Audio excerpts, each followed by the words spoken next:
여러분은 지옥 하면 어떤 이미지가 떠오르시나요? 불구덩이, 온몸에 난 종기, 목은 뒤로 꺾이고 뱀은 몸을 꽉 쥐어대는 그런 모습을 상상하셨나요? 어디서 많이 듣고 본 것 같다고요? 네, 맞습니다. 이와 같은 지옥의 이미지는 바로 700년 전 이탈리아의 시인 단테 알리기에리가 신곡의 지옥편에서 상상한 지옥과 죄인들의 모습입니다. 물론 신곡에는 지옥만 있는 것은 아니죠. 회개의 가능성이 있는 자는 연옥으로, 그리고 인류애를 실천한 자는 천국으로 갑니다. 그런데 여러분은 이러한 단테 상상력에 동의하시나요? 그리고 사후세계가 있다고 믿고 있나요? 아마도 근대 세속화 이후 신곡을 접한 사람들도 비슷한 의문을 던졌을 텐데요. 그렇다면 신이 없는 세상에서 단테의 신곡은 어떻게 읽혔을까요? 세속화에 따라 사후세계에 대한 믿음은 사라졌지만 의식이 없는 상태, 즉 무의식에 발견됐다는 사실은 어떠한가요? 이를 인지하고서 단테의 신곡 제1곡을 한번 읽어볼까요? 놀랍게도 단테는 사후세계로의 여행을 잠에 취해 하게 되었다고 기록하고 있습니다. 그렇습니다. 신곡은 그 자체로 무의식과 꿈의 세계인 것입니다. 무의식의 발견은 독일의 정신분석학자 지그문트 프로이트의 업적입니다. 프로이트의 그림자 아래서 무의식과 꿈의 세계를 인지한 20세기 예술가들은 이들과 완전히 같게 신곡을 볼 수 없었을 겁니다. 가장 은밀하고 깊은 곳의 인간적인 욕망들을 마주하고 이를 표현하는 데 거리낌이 없었던 20세기 예술가들, 그 중에서도 무의식의 세계에 가장 깊게 파고든 초현실주의자들의 눈에 비친 단테는 그야말로 너무나 인간적인 최초의 초현실주의자였습니다. 이상하기로 소문난 초현실주의 예술가 중에서도 가장 파격적이고 가장 이상했던 화가 살바도르 달리가 신곡에 수록된 총 100곡의 노래를 위한 사파를 그렸다는 사실 알고 계셨나요? 달리가 신곡의 그림을 그린 것은 1940년대 말의 일이었습니다. 1940년대 말부터 유럽의 전운이 감돌자 달리가 몸담고 있던 초현실주의자 그룹은 적극적으로 전쟁에 참여해야 한다는 쪽으로 의견을 모으게 됩니다. 달리는 이에 동의하지 않았고 이를 비롯해 여러 가지 원인을 들어 초현실주의자 그룹의 수장 앙드레 브르통은 1939년 달리를 그룹에서 제명합니다. 뒤이어 1940년 프랑스가 독일의 침공을 받자 달리는 곧장 미국으로 망명을 떠났습니다. 미국으로 떠난 달리는 1948년이 되어서야 유럽으로 돌아왔습니다. 제명과 망명으로 시작된 이 시기, 달리는 고전적인 주제들과 화풍에 심취합니다. 이탈리아 르네상스, 스페인 바로크, 그리고 가톨릭 도상들과 주제들이 달리의 캔버스를 지배했고 달리 개인적으로도 종교에 대한 과거의 냉담한 태도를 버리고 신실한 가톨릭 교도로 거듭나게 됩니다. 유럽으로 돌아오고 1년 후인 1949년, 달리는 바티칸에서 교황 비오 12세를 개인적으로 만나며 신앙심을 더욱 두텁게 다집니다.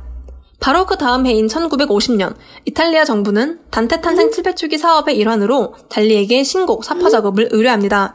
달리는 이를 흔쾌히 받아들였지만 곧이어 왜 우리 이탈리아의 운하적 유산 작업을 스페인인이 맡느냐는 이탈리아 국민들의 반발을 직면하며 사업은 결국 무산됐습니다. 그럼에도 불구하고 달리는 작업을 놓지 않았고 지옥 34곡, 연옥 33곡, 천곡 33곡, 총 100곡에 해당하는 사파를 모두 완성했는데 개인적인 애정과 열정이 아니고서는 이 과정을 설명할 수 없을 것 같습니다. 말하자면 달리의 신곡 사파 작업은 달리의 신곡 다시 읽기에 다름 아니었던 것이지요. 고전 다시 읽기의 일환으로 달리의 그림을 보며 21세기의 독자들인 우리는 신곡으로부터 무엇을 읽을 수 있는지, 21세기의 신곡은 어떤 의미를 가질 수 있는지에 대해 어렴풋이나마 생각해볼 수 있을 것입니다. 지옥 제1곡, 즉 서곡을 그린 그림의 전반적인 분위기는 고요하고 황량합니다. 어두운이라는 원작의 표현과 상반되게 지옥 여행의 시작을 알리는 이 사파는 상당히 밝은 분위기인데요. 아마도 달리는 여기서 지옥이라는 공간에 수반되는 어둠의 정서, 가령 절망이나 두려움이 아닌 희망의 정서를 추출한 것 같습니다. 단테는 본인이 잠에 취한 상태에서 올바른 길을 잃어버렸다고 표현하는데 직선의 모양으로 곱게 난 길의 한가운데에서 벗어나 초록 동산으로 향하는 단테의 발걸음은 마치 현실 세계에서 꿈의 세계로 들어가는 과정을 상징하는 것 같은데요. 마치 초현실주의자 화가들이 그림을 그리기 위해 꿈과 무의식의 세계에 침잠하는 것처럼 말입니다. 지옥 제5곡의 사파에서는 무엇이 가장 눈에 띄나요? 아마도 늘어난 신체의 형상일 것 같습니다. 지옥 제5곡은 지옥의 재판관 미노스에 관한 이야기인데요. 늘어남이라는 물성은 달리의 세계관에서 기본적으로 비현실성, 우리가 발을 딛고 있는 현실과는 유래된 세계 혹은 유령을 표상하기도 하고 우리가 경험하는 물리적이고 직선적인 시간과는 동떨어져 있는 천천히 늘어지며 흘러가는 시간을 표상하기도 합니다. 지옥의 문지기 미노스를 이와 같이 표현한 것은 지옥이라는 사후세계의 공간이 담지 않은 비현실성을 배가하기 위한 장치라고 볼 수 있으며 나아가 미노스가 저생의 존재, 즉 인간이 아닌 존재임을 명확하게 드러내 보이는 수단이라는 해석도 가능할 것입니다. 지옥 제30곡도 마찬가지입니다. 이곳에는 변장술로 남을 속이는 죄를 지은 지안니 스키키도, 탐욕스러운 스키킥에 빨아먹히는 영혼도 모두 두개골도 없이 늘어져 있는 얼굴 가죽의 형상으로 표현되어 있습니다. 이 역시도 허영, 무력함, 위선 등을 나타내는 표현이라고 하겠습니다. 유사한 표현은 지옥 제14곡의 사파에서도 발견됩니다. 지옥 14곡에서는 불경죄를 저지른 자, 카파네오스의 징벌이 주요한 내용입니다. 이 그림에서는 두 가지의 중요한 키워드가 등장합니다. 바로 늘어짐과 목발입니다. 달리의 세계관에서 두 기호는 불가분의 관계라고 하겠는데, 목발은 무능함, 무력함, 죽음, 허세, 근엄함, 우스꽝스러움 등을 상징합니다. 위의 관념들은 하나같이 견고함과는 거리가 멀어 보이는데, 이때 목발은 궁극적으로는 현실 혹은 흐물흐물하게 힘없이 늘어지는 것들의 지지대를 상징한다고 볼 수 있습니다. 바꾸어 말하면 목발은 그것에 의지하고 있는 존재들의 무력함을 상징합니다. 신의 위대함을 무시하고 오만했던 자, 결국 죽어 지옥으로 떨어져 물성도 없는 영혼이 된 자를 표현하기 위해 달리는 죄인 카파네오스를 목발 외에는 의지할 곳도 없이 녹아서 축 늘어진 해골의 형상으로 표현한 것이 아닐까요? 그 옆에 오독하니 남겨진 돌 하나는 공간의 적막함을 배가하는 듯합니다. 여기서 등장한 목발의 기호는 지옥 제23곡에서 주요한 상징물이 됩니다. 이 곡에서는 예수를 십자가에 못 박히게 한 유대인 가야파가 벌을 받고 있습니다. 지상에서 저지른 죄에 따른 벌을 받는 지옥세계, 즉 꼰트라파소 지옥세계에서 가야파는 예수와 마찬가지로 손과 발에 말뚝이 박히는 벌을 받아야 합니다. 찢긴 신체 부위를 고정하는 목발과 못, 막대기 등은 14곡에 사용되는 목발의 상징과 유사하죠.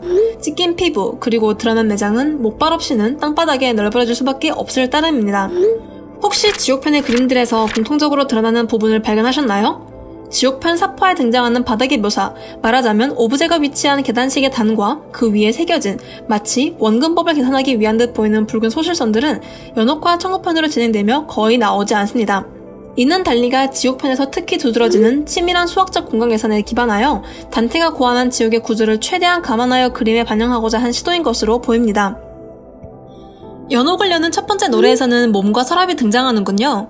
연옥 제1곡에서는 연옥의 문지기 카토와 단테의 대화가 이루어집니다.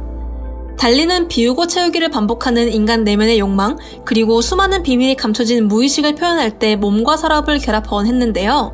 특징적인 것은 이러한 표현이 오직 여성의 신체에서만 사용된다는 점입니다.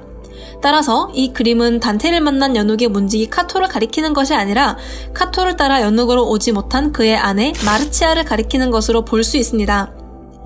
다른 세계로 가버린 남편을 그리워하는 마르치아의 마음, 대답을 들을 수 없는 사랑, 공허함이 빈 서랍으로 그려진 것 같습니다. 지옥에서 연옥으로 넘어오면서부터는 보다 고차원적인 표현법이 사용됩니다. 연옥의 제10곡에서는 깎아지른 절벽에 새겨진 부두들이 등장합니다. 달리는 이 곡의 사파를 그리며 이중이미지 기법을 사용하는데요. 멀리서 보면 두 개의 큰 얼굴이 보이지만 자세히 들여다보면 조소한 것 같은 뒤편 얼굴의 왼쪽 눈과 코, 그리고 입은 고개 숙인 채 앉아있는 존재, 어쩌면 성모의 수태를 고지하러 온 천사이고 오른쪽 눈은 먼 산이 됩니다. 트리아누스 황제의 얼굴로 보이는 앞쪽의 얼굴도 주변의 지형지물로 이루어져 있는데요. 달리는 어디에 초점을 두는가에 따라 전혀 다른 것이 보이는 이중이미지 기법을 애용하곤 했습니다. 천국편에서는 파편이 전체를 이루는 표현법이 적극적으로 사용됩니다. 가장 대표적인 두 사례를 중심으로 볼까요?